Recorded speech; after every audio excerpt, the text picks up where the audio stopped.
Hey guys, welcome back to yet another episode of Top Billers Toolkit, where me and my twin brother interview top billers from all around the globe to unlock the secrets to their success. Today's guest is Gulshan Bodhu. Gulshan has managed to bill £8 million over a 10-year period, and he is an absolute master at penetrating large accounts. In today's episode, Gulshan's going to be giving us his exact strategies of how you initially penetrate large accounts. He's also going to be covering how you successfully land and expand. And Gulshan's going to be telling us a bit about the mindset it requires to build such high numbers. Hope you enjoy the episode, guys. And as usual, grab a cuppa or a glass of wine, depending on when you listen to this, and let's get into it, shall we?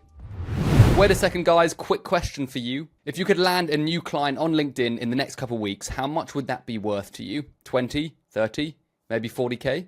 Well, we have a pretty crazy offer on right now. If you are a recruitment business owner, then we will work with you for free and write you 2 posts at absolutely no cost. And here's the cool part. Other recruiters that have come through this free trial have managed to win new clients. They've racked up hundreds of thousands of impressions and started conversations with top tier candidates. It's completely risk-free, so you have nothing to lose and everything to gain. If you're interested, the link's in the description below. If not, no worries. We hope you enjoy the podcast. See you later. Gulshan, thank you so much for coming on the podcast today, my friend. How are you? Very good, very good. Thank you, Ben. Pleasure. Looking forward to it. Awesome. I feel really privileged, I have to say, Gulshan, because I remember me and Sam have put like 3 or 4 posts out asking for guests, and almost every single time Mark was like, Gulshan. Like, he literally mentioned you like 4 times, and I was like, oh my God, we got to get this dude on. Yeah. So I'm just privileged that we finally got you. And thank you, Mark, for being so persistent. He obviously really believes in you, Gulshan, otherwise he wouldn't have spent so much time. So I appreciate it, Mark. Yeah, we worked together for a long time. I would love to say I've taught him everything he knows, but he's a smart guy, so he's done very well for himself. Yeah, awesome. So let's jump into the first question, which is, what's the number one tool in your toolkit, whether it be a mindset, strategy, or software? Yeah, see, this is a kind of a tough one to answer because there's not really any one tool. But if I had to say the most important tool, it's a mindset. I'd say it'd be knowledge.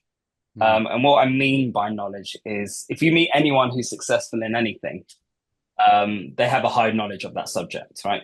And in recruitment, what that means is it's not only knowledge of recruitment and the recruitment processes and how recruitment works, but also the knowledge of your market, what you're placing, the technology you're placing, but as well as the marketplace and the conditions around the market. So knowing if you're working in a particular geographical area or particular niche, just understanding when you're speaking to people what that is about and understanding exactly the conditions of your market. So which companies are based in your location, and you can kind of understand where people could go, where you could place people, and you can understand what you're talking about when you're talking to people. So I think knowledge is probably the one key thing. I think if you have good knowledge, you can navigate yourself around in recruitment. That's the number one thing for me. Love that. And I have a feeling it's not because knowledge, I don't think we've had knowledge before, which is interesting. And Yeah. is knowledge, do you think knowledge is only gained through experience, like just the graft on ground level? Or do you think there's a way to increase or speed up that ability to learn, if that makes sense? Yeah. So when you start recruitment, you'll always have your classroom style training when you join any business, recruitment business. They will develop you. They will give you what you need to get off to a good start. But to develop those skills comes from experience. Every experience you go through working with a client, with speaking to candidates, it adds to your knowledge. But there's stuff you can do like research into what companies are in your area, what technologies do they use, how is it relevant to your services. All of this can be done without experience. You can go out and learn this. So when I say knowledge, you'll get basic knowledge from whoever you work for through training and whatnot, but you can always develop yourself by understanding, get involved in your market, understand who are the best consultants, understand which are the companies recruiting in this, or which are the companies that use the technology that you're placing. So when I say knowledge, is like become an expert, try and understand more about what you're doing and more about the geographical or technology you're placing. So Yeah, of course. Experience always, you get more and more experience as the years goes on. You go through more different situations and challenges, and that builds on it. But I think if you want to be, if you have the mindset that I need some more knowledge on what I'm doing, you'll always get better. I Mm. think that's the number one. There are so many other tools, you know, that can aid you, but I think that's for me. I think that's that mindset of having the right knowledge will put you in a good stead for success. Love that. Um, that brings us into a lovely transition onto question two. And when you told me this, I was super impressed, Galchan. So you said you've built about 8 million over 10 years. So that's about an average of an 800K billing year on year, which is pretty insane. Yeah. And I was going to, I mean, this is quite a tough question because it's probably not one thing that contributed to your success. I'm Mm, guessing it was a number of things, but what me and Sam are always interested in are the activities. Like, what were you doing in terms of the activities that allowed you to consistently hit those numbers? Were you just making like an insane number of cold calls every day? Were you learning about your market for 3 hours a day? Like, if there were some key activities that made the biggest difference, what were they, do you think? yeah. So I wish it was an average of 800 every year, but it was a peak and a trough, right? Cool. Okay. You have some very good years, and then you Yeah. have years where are not so good.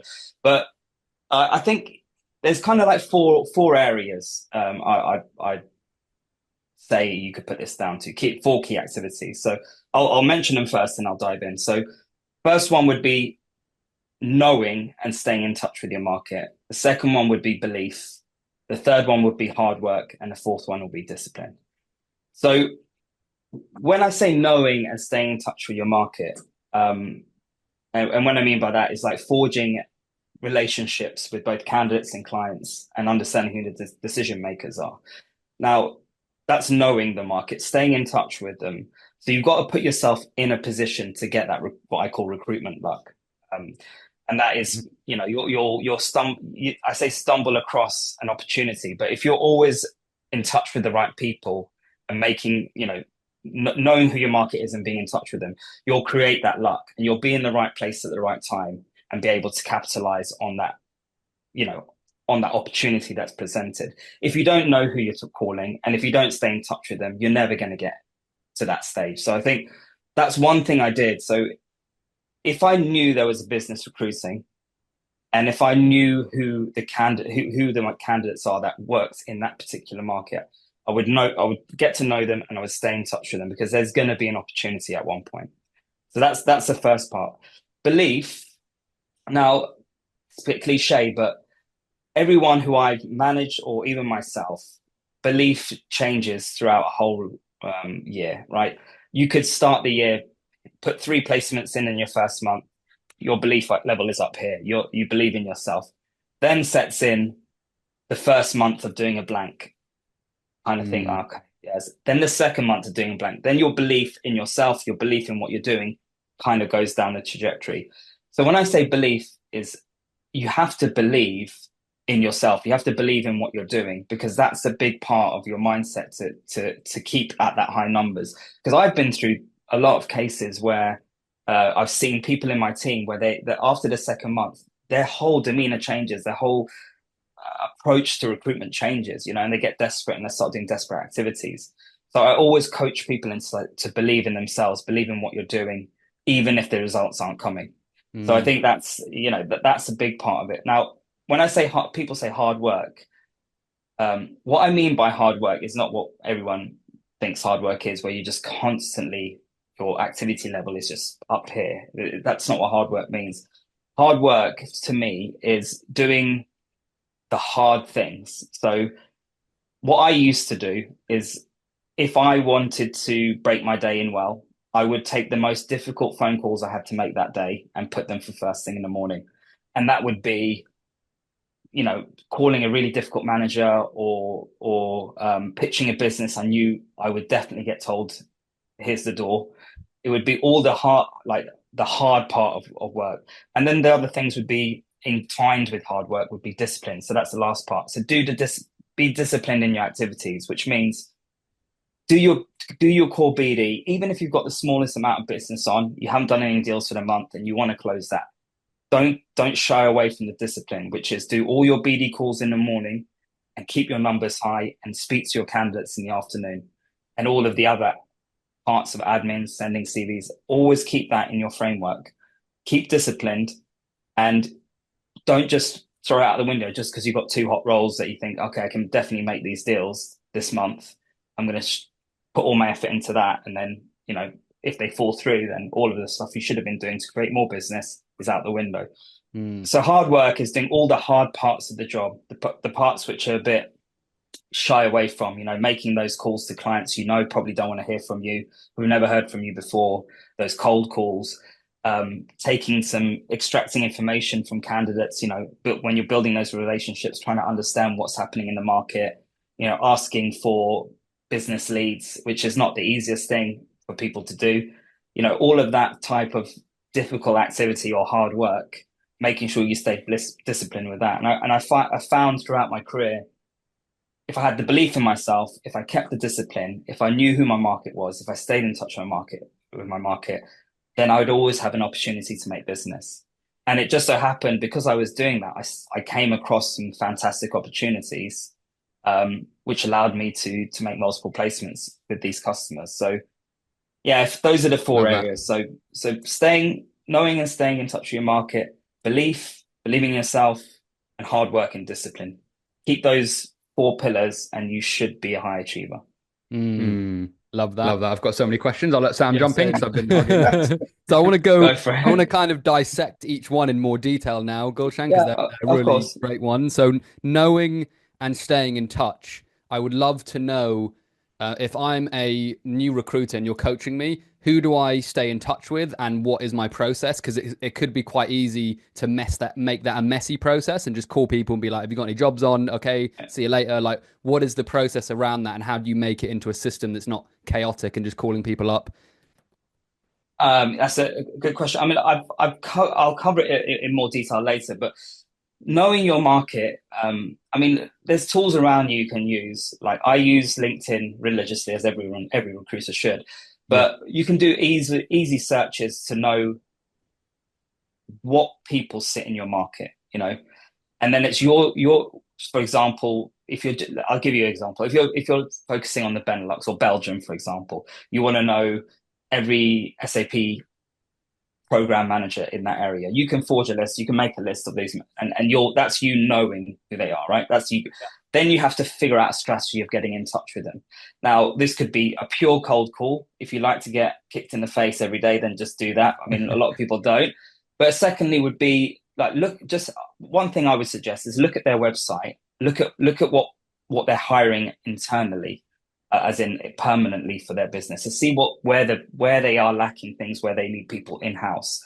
And it gives you a kind of talking point with these program managers to say, I understand you're looking permanently for these people. Have you thought about contractors for stock? It gives you something to talk to them about. Or even, if you see candidates working at these businesses, call them up and ask them about what their projects were. Can you talk to me about what you did at this customer? So you're gaining knowledge of what that business is doing. So when you go back to the hiring managers, you'll have something to talk about. Now, staying in touch is a difficult one because a lot of new recruiters, they don't know the boundary, right? And the boundary can be difficult for experienced recruiters as well. But what I usually do is if a client, if you catch them at a bad time or they just don't want to speak, is to, before the phone call ends, is to ask when you can speak again and diary date it and send them an invite. Not necessarily they're going to pick up the phone again, but those points, you've got to kind of stay visible to them. So you've got to keep kind of softly getting in touch with them and then diary dating it so they eventually have a good call with you. So there is staying in touch is a difficult one. Some managers like a phone call and like a natter. Some managers strictly email. So you've got to kind of understand. You've got to ask the questions. How do you like to work with your suppliers? How do you like to work with the recruiters? And then tailor your approach to them. But staying in touch with the market from candidates will be just calling them. You can call them for a referral. You can call them to see when they're next available. You can call them to any sort of type of question, even a question about the area. Look, I've got a client who's looking at X. Could you explain to me what this means? Because I know you're an expert in your area. That just helps build a relationship all the time you're speaking to a candidate because they're getting to know you. And candidates like to talk about themselves a lot. So if you ask them stuff about their area, they're quite open to talk to you about that. So that's how I would kind of say knowing and staying in touch with your market for me. Yeah. Was there one particular way, Gulshan, and you may have mentioned it already, but I'm just curious if there was like one way that you found was the most successful to get your foot through the door? Was it, can you let us know, was there one particular way that made up like, I don't know, 70, 80% of the volume of your work? Or is it hard to say? Yeah, the one particular way I thought worked well is when I had something to talk to them about which was relevant to them.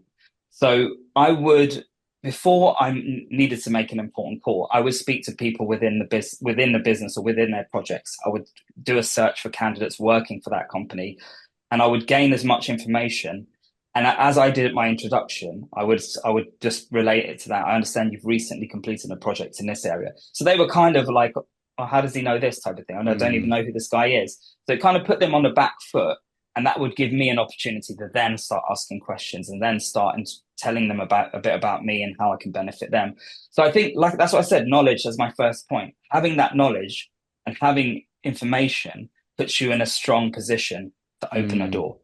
So there were times where I thought, you know what, let's just do some cold calling today, blind calling, because I like to be abused. No, but sorry, but sometimes you do that, and then you would realize that really doesn't work. You can't just call anyone up and say, "Hi, my name's Joe Blogs, and this is what I do.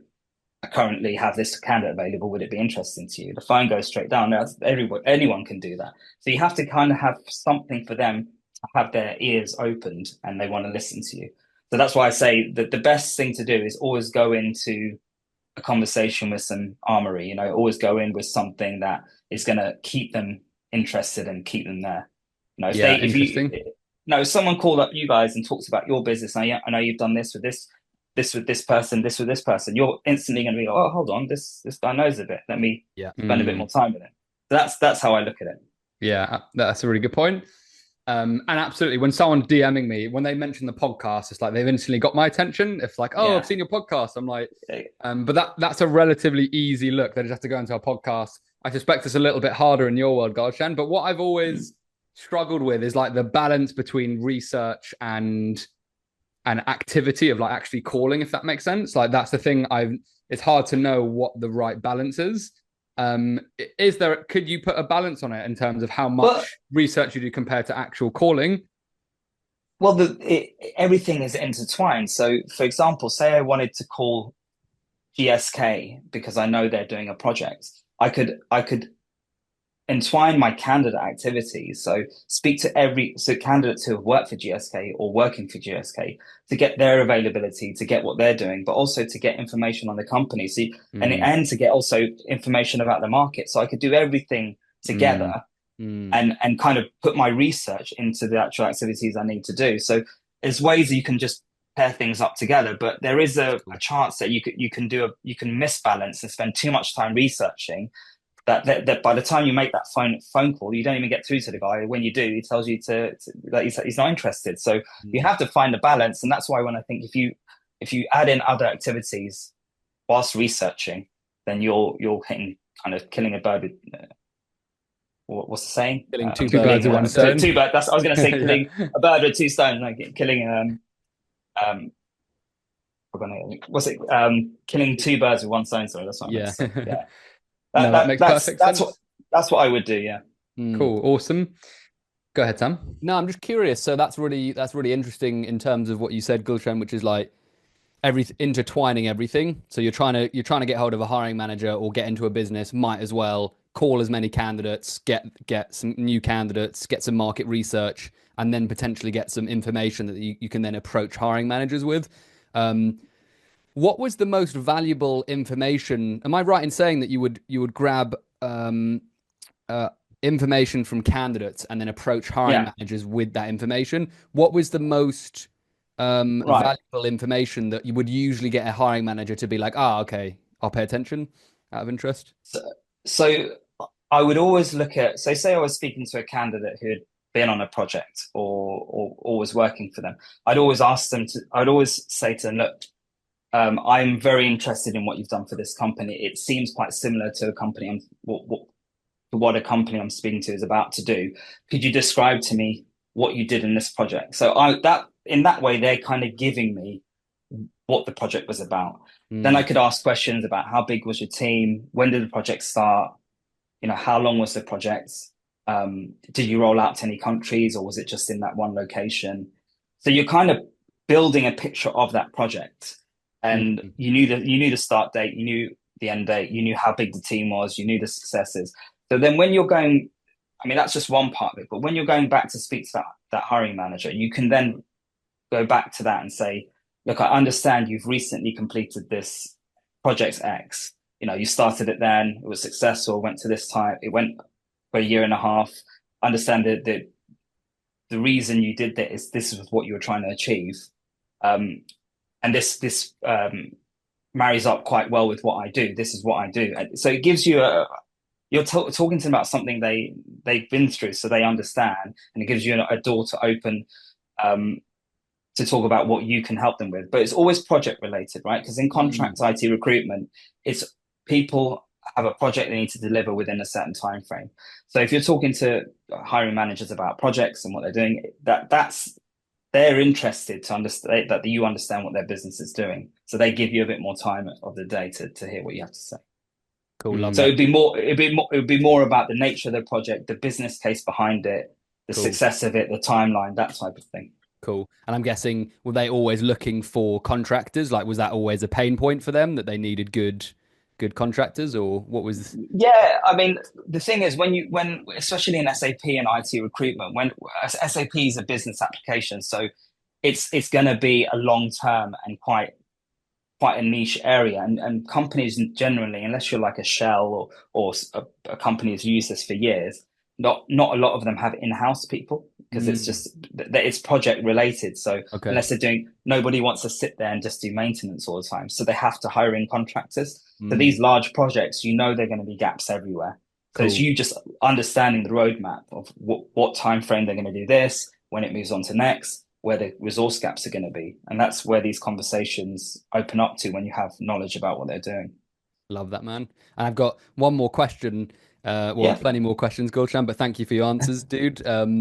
How do you get, because those candidates must get bombarded by recruiters potentially. So I'm wondering how you get them to, you must be offering them something that incentivizes them to stay on the phone for those 10 minutes, 10, 15 minutes. What is it that you're saying to them that makes them stay on the phone?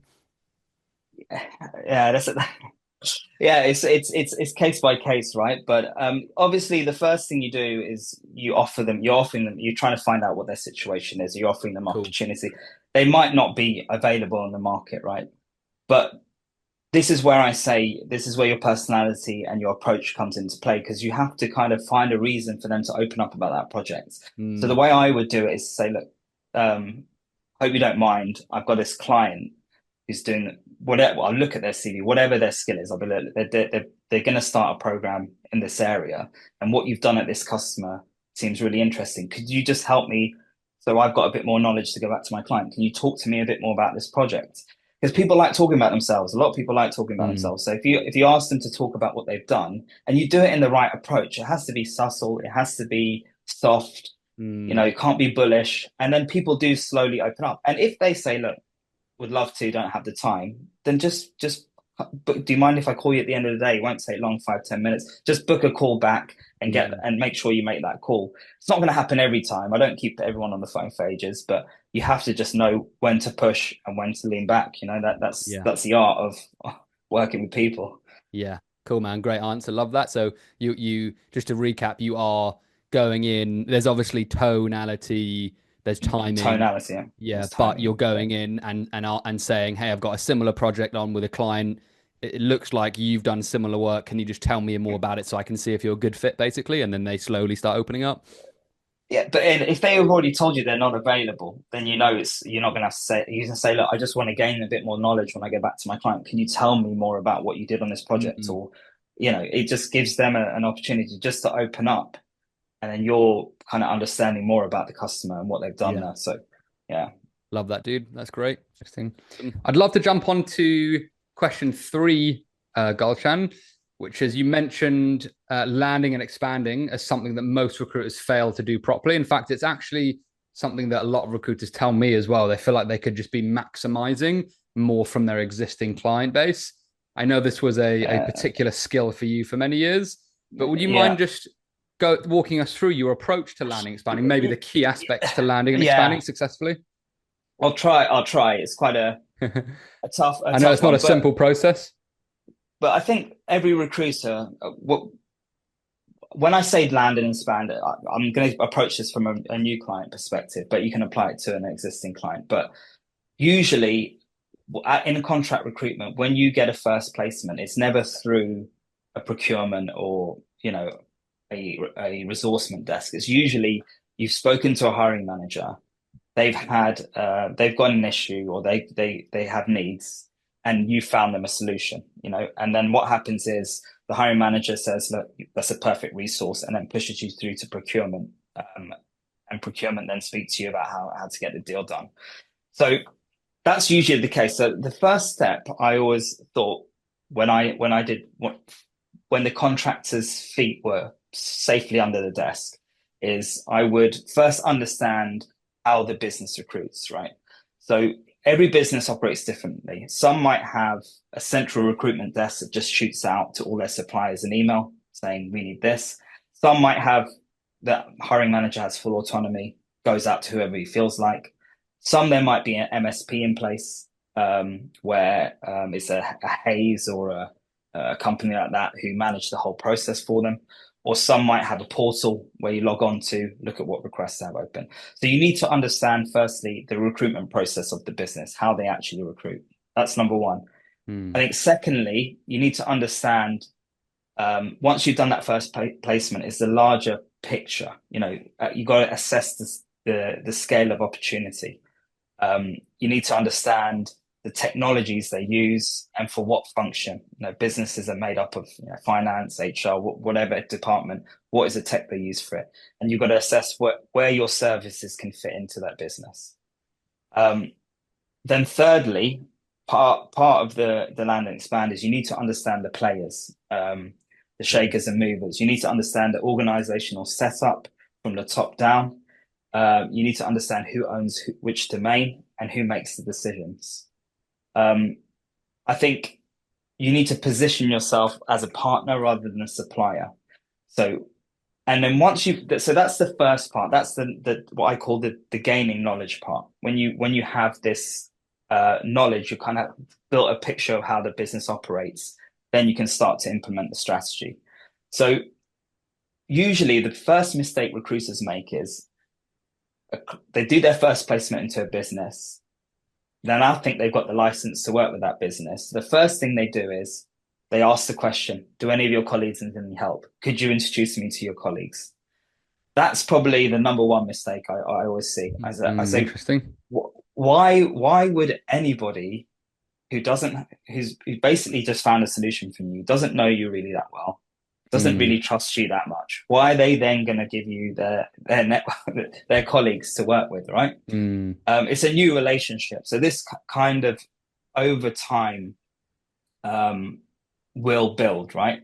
So I wouldn't suggest doing that. What I would suggest is you need to go out there and kind of use the tools around you. I mean, LinkedIn and Sales Navigator and all the tools, they can help you look at who works well in the business. And you can have conversations with your contacts to find out what these people do. But the part of the strategy next would be, like I said, I do with candidates, is to kind of speak to people on the ground. So, and that's internal employees. I would approach this quite cautiously. So you just want to kind of have a chat with them, maybe even in a way to like find out what their situation is. But your aim is to find out more about who runs what. You can name drop a bit, but to find out what's the lay of the land, right? Yeah. And so that's the first approach. Then I would focus, once you've built these contacts, right? Once you've built the list of contacts, and you need to get in touch with them. It's about telling a story next, right? So you have to clearly articulate the work you've done already, and the business you've done so far, and then show an understanding what their business does and what they're trying to achieve with this program. And then you need to pitch yourself where you can add benefit to them. And the benefits always come down to two things: saving them time and saving them money. But you have to understand how your services can reach what they need. And then you got to come out and you got to kind of understand how they work as well. You got to kind of build a relationship with them. So you got to understand when you can speak to them next. Can you diary date speaking with them? But all of this land and expand happens over time. The better the job you do with a candidate, with your contact, the more effective it is for them to introduce you to people. So I always look at it as get the information, understand how the business works, understand who you need to speak to, and then tell your story. And then the more placements you do, the more stories you have to tell. And you just repeat this method with decision makers. Now, land and expand doesn't take, it's not a quick amount of time. Like if you want to work with a company for years, you have to spend time building relationships with different hiring managers.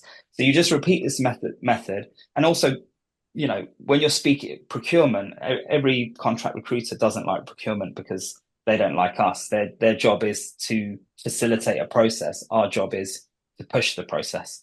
So you need to kind of find a relationship with them as well, right? So you need to speak to them and position yourself as a partner. Make sure they understand that you're not just somebody who's here to make some money. You're here to work with them and solve their problems. So it's quite a difficult one to answer, but I think if you start with gaining the information and don't just head into it head on. A lot of people, when they've done their first placement, they feel like, let's just call everyone in the business now. And what you do is you just ruffle feathers and end up pushing yourself away from the business. So you want to learn about the business, understand who the players are, and have the conversations and explain the benefits to these managers of working with you and what success you've already had with the business. You keep doing that and repeat that over various decision makers. Eventually the opportunities will open up, and they might even start talking about you to each other. I work with X, have you worked with them yet? No, maybe you should. And that happened with me with one customer. I mean, I had probably why Burgess recommends me, because I had 81 contractors in one client, and it didn't just come like that. I spotted an opportunity with one manager, and I asked him what was needed. I asked him why. I did all the qualification. I placed 5 or 6 people in. I then did my research. I found a few other managers. I then told them my story, what I've done for them. Found out if they ever needed anything. A couple of them no. And then as more placements happen, I had managers from the business calling me saying, I've heard you've worked with my colleague here. Well, I actually need this.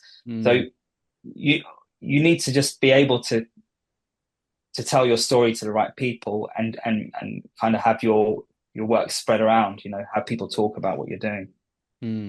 Really Love interesting. That. No, you did map that out really well, Gulshan, because it's absolutely quite a difficult thing to map out. My brain didn't think so. No, it did. No, it did. And in my brain, it kind of, I was trying to think of like, if I was a recruiter trying to duplicate that and I had to jump on a phone right now, it would be, do penetrate one hiring manager, do a really good job, map out the lay of the land, as you said. Once you've done a really good job for that hiring manager, you then have ammo to potentially approach another hiring manager. Right. But you do that in good time and with the right tone in the right way. Is that kind of what you did? And then you have some ammo to say, hey, I just did a really good job for Sally. Just wondering if you want to have a conversation about XYZ.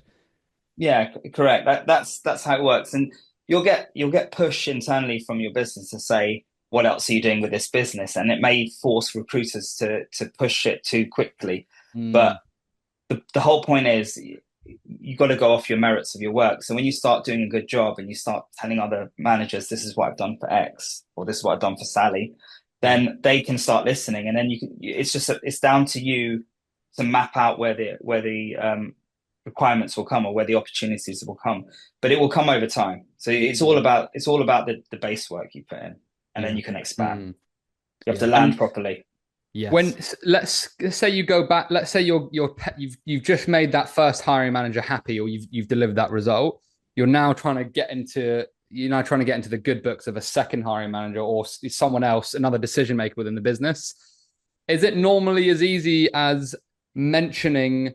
I say as easy. I know it's not an easy process. Is it normally just a case of mentioning you've done a good job, you've helped fix these problems, and you've worked with Sally? Or are there any other key pieces of information, Gulshan, that typically sway the decision maker, if that makes sense? Is there anything else that you have to go out and find that makes a difference? Yeah, I think you need to find out what they do. I think you need to find out first, if they're sitting in another part of the business, you have to what I usually do is I kind of look through who their connections are, see if we're connected to any of the same people. Firstly, I kind of look if there's any candidates who are connected and that I've placed, for example. So when you go into that conversation, you can start your conversation as, look, I'm working with you guys now. I've signed an agreement. I've just done X work with your colleague. But there's other things to talk about. I've seen we're not connected on LinkedIn. I've sent you a connection, but I've seen you've connected to X, Y, and Z.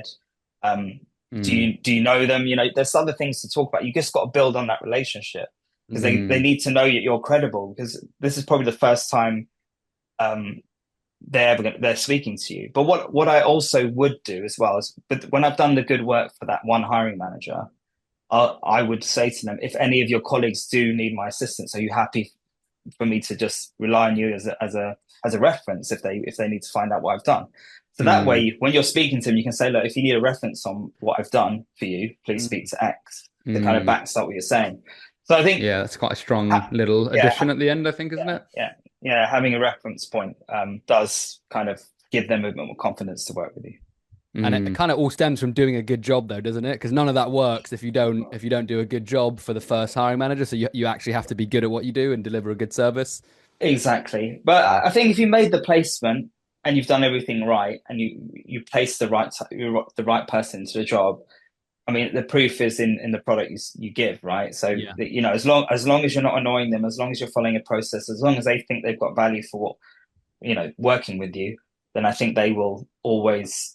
Well, in my experience, I've always been recommended because you've understood how they want to work and you provided them a good solution. So as long as you don't push it and get too overexcited. Yeah, awesome. Yeah, really interesting. I've got to jump into. Sam, did you have another question on the same topic? Go ahead. Go ahead. Awesome. I can circle back to that. I would just love to, because I feel like spec CV is very popular.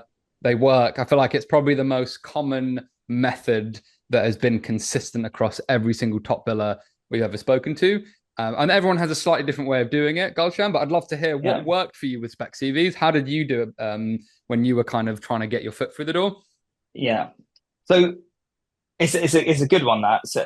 So I think, every recruiter puts out a post or an advert, and they get a lot of available candidates. And when they have a good one, the first thing they want to do is spec them to clients who have bought before. And I think some companies call them mail shots, some, I don't know, spec CVs, whatever. I think that's a quick way to annoy a client, because not everyone's receptive to it. I mean, I recently had a phone call with a consultancy, and this manager I said to him, look, I know you're going to be doing this work in the future. I've got some people coming available. Would you like me to send you their CVs once they're available? He said, if you do, I won't work with you again. So I know he must get them all the time. He must get inundated. And I know there was some recruiters out there, we're talking a few years ago, but some recruitment agency out there, which metric was you need to send X amount of CVs out, and people end up sending them blindly to the wrong people. So what works for me is whenever I'm having a pitch, whenever I'm pitching a client, there's a question I ask them at the end, and I can ask it in a couple of ways, but it would be, if there's one area that would add value to your project, what would it be? Or if there's one area that would add value to the team, what would it be and why? And then what I would do is I'd ask relating questions. So if they say, look, I would love an SAP finance consultant, say why, because we're starting a project. Okay, I've just got a few other clarifying questions. So you'd go through the normal questions, do they need to be based from a certain area? What is their experience? Do they need any industry experience? Then I'd ask questions about what's the makeup of your team? What type of personality would fit into your team? and I will record this somewhere. So when you have that candidate, when you have that CV that they're potentially interested in, and you've asked all the qualifying questions, when you send them that CV, you can write a nice synopsis with everything they said they were looking for. Mm-hmm. And I find when you send CVs like this, when you send CVs in this way, when a manager receives it, he understood that you've listened to him and you provided him with something he's looking for. Whereas people send spec CVs these days because they know, it's a good candidate, and it's just kind of like just a luck. Will they buy it on this? Are they going to buy it on this one? They don't really have any knowledge. So I think you need to prep the spec CVs. That involves having a lot of different conversations with hiring managers. But over time, I have a spreadsheet where I know if I found this candidate, I've got about 10 managers I can send them to, and then I can dwindle down even more if I know he's in a certain area, or if there's something specific that manager's looking for that he has. So it's all about the groundwork again, like what questions you ask. And with my team, I always relate this cliche to mobile phones. I always say to them, look, you're only ever going to be looking for a mobile phone at a certain time of the year. And you're always receiving emails or marketing emails saying this brand new phone, these X minutes. I said, if you receive one phone call from a sales guy saying, I'm selling my mobile phone, new contract, are you looking at the moment? No. You say, okay, when are you looking for your next contract? Oh, it's up for this date. And they asked a load of clarifying questions. If they called you 2 weeks before your contract's ending and said, look, I found you this deal, and went through all of the things you wanted, you're more likely to buy from that person. You're going to be like, this guy listened to me. He's given me exactly what I wanted. He's answered, he's come with everything I want in a phone. And so you're probably going to lean towards actually, let me look at this deal. I'm seriously considering it. It's the same in recruitment. If you qualify everything properly and you send them something relevant, then you will get the interest from them. So I think spec CVs have to be tailored. Don't flood your client with CVs, and make it relevant to them. Those are the ways that spec CV works. Love that. I love that. Really valuable, Gulshan. And I love. Sorry, Sam, I just want to clarify, because it's a little detail, but I think it's really useful that you have a spreadsheet, Gulshan, of I'm guessing all the conversations that you've had with hiring managers with all those little details are saved somewhere, so you can always refer back to them. And then if you find a candidate, you can kind of match it. I think that's really valuable. Yeah, so I've got the spreadsheet, and you can filter down from country, you can filter down from from skill, you can filter down to anything from sub modules in it. So if I ever get a manager who said, look, if you ever find someone in this area, I'd love to see their CV, I'll just go to my spreadsheet and I'll do a search on it. And I might have one, I might have 10, but at least that way I can even give them a call back saying, look, I've got 10 people who can do this, can ask you some further questions. And that it's something you build over time, but I think recruiters should be doing that.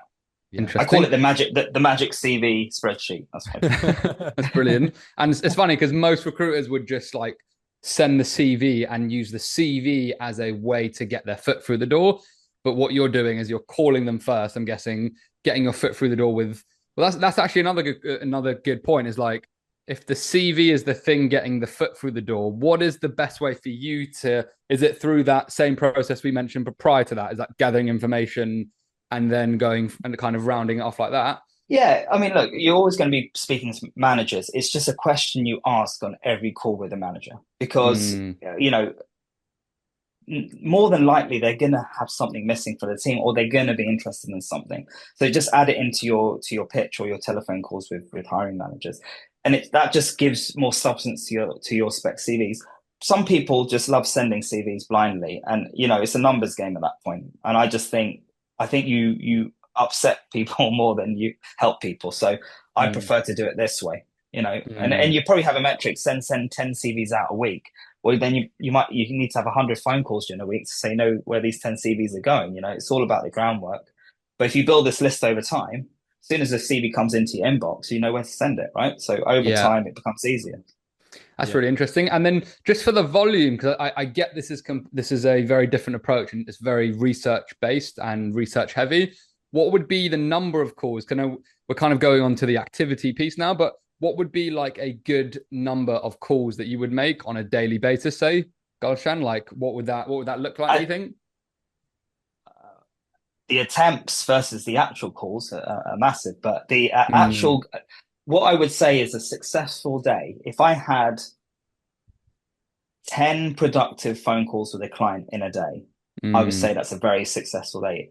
If I had 15, yeah, I'd be very happy. Usually you average out about between 5 to 7 calls a day, you know, because people are busy, unless they're diary dated, you're never really going to keep people on the line. But the point is to keep attempting to make the calls, you know, the activity, the effort you put in, and just being, especially, I don't want to go into it too much, but being prepared for when they do answer, because most of the time when you don't have anyone answering, you're just calling people, and then someone answers it, and then you're shell shocked. You're like, damn, I need to know what to say. So just be prepared when you're making these calls, but you have to just have a preparation done, like have a list of like 50 to 100 clients that you need to call throughout the week and get through as many of them as you can. Or if it's a business, of a specific business you're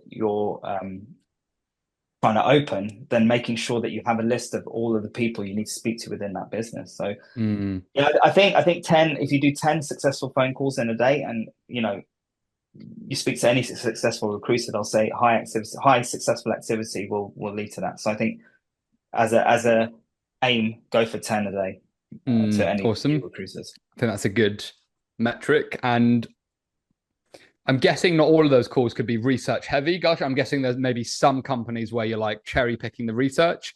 And then well, the ones that are lighter on research, what's the kind of bare minimum that you go for that's kind of passable to still get a good conversation going, do you think? I think that's all about approach, to be fair. All you need to know, you need to do research on them. So you need to have a look at their LinkedIn page, but you need to pitch yourself in a way that's relevant. So if they're a pharma business, maybe say you're working within the pharma industry specifically, but it has to be a short, succinct, strong intro, and with a reason to call them. You know, I've always said to anyone who's in my team, if you have nothing to talk to them about, just make sure the way you introduce yourself and the way you ask the question is confident enough that they're going to give you an answer. You know, don't sheepishly go into the phone call and try and make a half-assed call. Like, have a solid intro, tell them where you're calling from, tell them what you do, and ask a decent question, and then you can go into questioning. You know, so I think there's a lot of cold calls I make where I look at their profile first, and I think this guy could be hiring for something. Let me go and find out, and I'll just make my call, right? But I don't really know much about the business or what he's doing. And it's my opportunity once I've get him speaking for me to find that out. So, interesting. And that question, I'm sure it varies a lot, but would it be something like, are you hiring for X? Or would it be problem based? Like, are you having this problem? Like, what would be the main focal point for the question, do you think? It depends. I mean, well, it's a difficult one because you don't just want to ask, you know, what are your potential, what gaps do you have at the moment? Because they're going to be like, well, who are you? It depends on what their job title is, I think, as well. It depends on what their last blurb is on their LinkedIn. I kind of tailor my question to what I see they're doing. If they're working on a particular project, I would generally go in and say, look, I've just recently completed a project in a similar area you're working, and I'm having a few resources come off my project. I wanted to understand, would this be relevant to you, or understand whereabouts you are in your project? What is the stage? As I might be able to add value or benefit, you know, give you some benefit with the resources I have. You know, so one of the things I do generally say, if I've got nothing to say, is I say is my pitch is, look, I've got a project which generally is usually the truth, coming to an end, and contractors have been on there for the last year. They haven't been available to the market, and I'm running an activity to help them find their next contract. So I'm giving you a call to find out what opportunities you might have in these areas, as these candidates are, you know, they're highly skilled. They haven't been on the market for the last year, and it's my job to help them find new opportunities. Could you talk to me about what you're doing at the moment? That's a good one. Yeah, I feel like that's quite a natural opener. And it's like, if you kind of sell the fact that you have great talent, it's like, why wouldn't they be open to kind of talking? Exactly. And surprisingly, I haven't had much pushback on it. I might have some people say I'm not keen right now. But some of them ask me straight away, can you tell me what you have available? And when they say that, I think, well, if you're asking me that question, there must be something you're looking for. So I kind of say, look, I always kind of make it vague. I say, look, I've got across a few areas. Can you tell me specifically what you're looking at? And then I can, you have to kind of switch it back to them, because interesting. They'll always ask if someone says, what do you have available at the moment? You know that there's something that they're missing.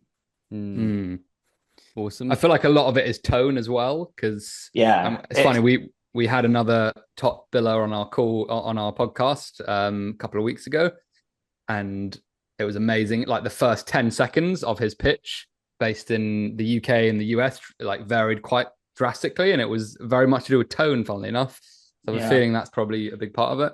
I think when I'm speaking to people in Germany compared to people in the UK and compared to people in the Netherlands, my approach is quite different. In Germany, I add a few German nuances to what I'm saying, but I'm very direct with them. Yeah, and in the UK, it's more conversational. I ask how you're doing. Maybe give some chit chat about the weather, as everyone in the UK loves. But I would never do that in Germany. If I did that in Germany, they'd be like, what are you talking about? What are you talking about? Go away. Good accent, Sam. Well done. Thank you. I've been practicing. And I find with the Dutch, they love a bit of banter. Do they really? Yeah, they do. You can have a joke about, because the weather in Amsterdam is always the same as the UK, but an hour later. So I always have a little banter, say, oh, by the way, it's going to rain in about an hour because it's raining here. That's a good one. But you just have to learn. I think that's the kind of thing with experience. Learn more about your tone, the tone you use in certain scenarios and with certain people. Like you'll find that recruiters, especially junior recruiters, if they're told to call a program manager, the way they approach that call would be very different to speaking to a candidate, right? And I say, well, why don't you just approach the program manager like you speak to a candidate and see how different you'll make the phone call? Because you'll change the way. You shouldn't really be different to either. You should be the same to both. But you always find these junior recruiters, they get very nervous before they speak to their first manager. They're like, oh, I'll be like, look, just pretend you're speaking to your mates, but not like you speak to your mates, but on that same how you feel when you speak to your mates. Yeah, just relax. Yeah, confident. Absolutely. Yeah. Cool. Gulshan, I cannot believe how quickly this podcast has gone. We've already come up to an hour, and I feel like we haven't even got through everything we need to. I did say that to you. I said, look, there's just one thing I wanted to cover before we close off. Go ahead, dude. And that was about becoming an expert. I just wanted to speak a little bit about that, how to be the go-to guy, right? So I think I'm going to keep this quite brief, but first thing is you need to create a network and stay visible. So on LinkedIn, you should have get towards the thousands and thousands of people within your area. So create that network. And when I say stay visible, I use Mark Burgess as a perfect example. I probably have to mute him sometimes because he comments on everything, right? But the good thing is he's a prolific commenter. He's visible, right? So all of his networks see him. So you know what? If one day someone gets told, "Oh, we need to let you go," he's probably seen a post from Mark that day. Let me give Mark a call. Maybe he can get me a job. Stay visible, and also connect to other recruiters on LinkedIn because you get their second connections, right? So it gives you a bigger network. So stay connected.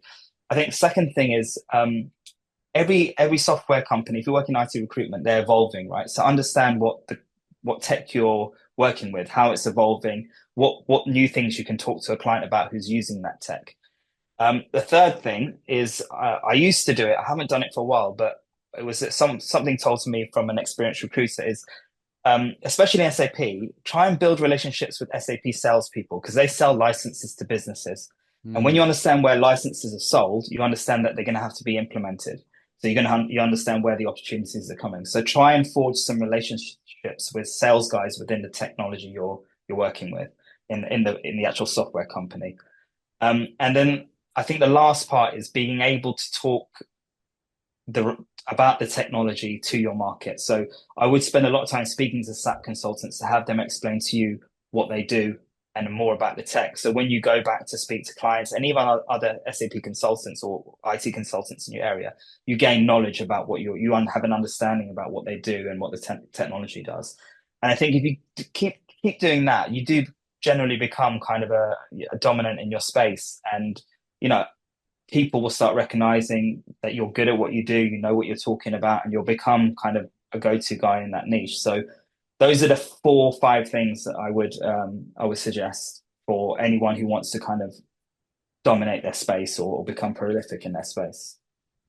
Love that, dude. Love that. And we're just sorry that you had to kind of rush through that. Not that you rushed it, but I feel like there's probably so much we could dissect in there, Gulshan, but I'm afraid we're going to have to leave it for another session. But I would like to say that this has been super valuable, and we would love to have you on for a second time if you're open to it, because I feel like 100%. There's so much more to go into. Yeah, there was stuff about client retention we didn't speak about and keeping out the competition. So on another session, we can do that. Awesome. No problem. Thank you for coming on, mate. Really appreciate it. Oh, lovely to speak to you guys. And thank you. Hey guys, thanks for tuning in to this episode. If you enjoyed it, please don't forget to subscribe on YouTube and Spotify. Tune in for another episode next week, and we look forward to seeing you again very soon. Peace and love.